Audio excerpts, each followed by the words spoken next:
ভাইরে আজকে এমন একটা জায়গায় যাইতেছি যেখানকার কালাভুনা খাইলে আপনি প্রেমে পড়ে যাবেন। না রে ভাই, মেয়ের প্রেমে না, কালাভুনার প্রেমে। আর আমার টেকনিক ফলো করলে কালাভুনা খাইতে পান আর না পান, অসংখ্য গরুর লাত্তিতে খাইতে পাবেন। চলেন ভিডিওটা প্রথম থেকে শুরু করি।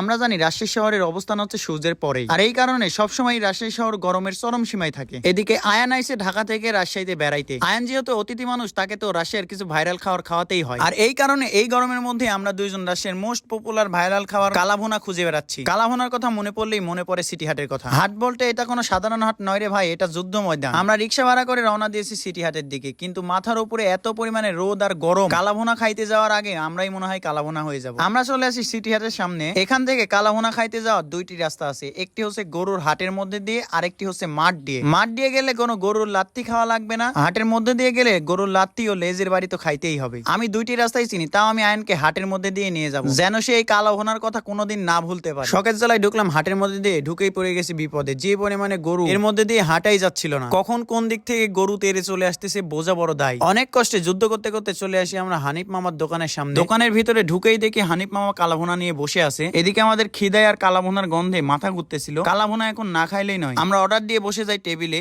মানুষ এখানে দুপুরের খাবারটা অনেক তৃপ্তি করে খায়। অর্ডার দেওয়ার কিছুক্ষণের মধ্যে আমাদের গরম গরম ভাত আর সাথে সালাদ দিয়ে যায়। কিছুক্ষণের মধ্যে আমাদের কালাভুনাও দিয়ে যায়। এই কালাভুনার বাটিতে আছে 5 পিস মাংস। কালাভুনার বাটির মাংস দেখেই বুঝতে পারতেছেন কি পরিমাণে টেস্ট হয়েছে কালাভুনা। প্রথমে আয়ানকে বলি, আয়ান তুমি খেয়ে দেখো কালাভুনা তোমার কাছে কেমন টেস্ট লাগতেছে। আমি তো প্রতিদিনই খাই। আয়ান খেয়ে এক কথায় রিভিউ দেয়, মালটা পুরো কড়া। এরপরে আমি খাওয়া শুরু করি। আমি খেয়ে মামাকে বলি, মামা এটা কি বানাইছেন, কালাভুনা না কালা জাদু? মাংস এত সফট যেন শ্বশুর বাড়ির খাবার। গরম গরম ভাত গরুর ঝোল দিয়ে মাখিয়ে এইভাবে খাইতে যা টেস্ট, আর সাথে যদি থাকে মরিচ, ওয়াও, এইরকম স্বাদ আপনি আর কোথাও পাবেন না। কালাভুনা দিয়ে আমরা দুইজন প্রায় 1.5 প্লেট করে ভাত খাই। খাইতে খাইতে এমন অবস্থা হয়ে গেছে যে পেটের উপরে কালাভুনা আর পকেটের উপরে বিল, দুইটাই বেশি ভারী লাগতেছিল। তবুও ভাই মনের তৃপ্তির সাথে খাইতে পারছি। তো ভাইয়েরা, যারা কালাভুনা খাইতে চাও তারা চলে আসো সিটি হাটে। আর যারা এখনো ভিডিওকে লাইক, পেজকে ফলো করো নাই, তারা ফলো দিও সাজ্জাদ ভাইকে। এরকম মজার মজার কন্টেন্ট আনবো ইনশাল্লাহ।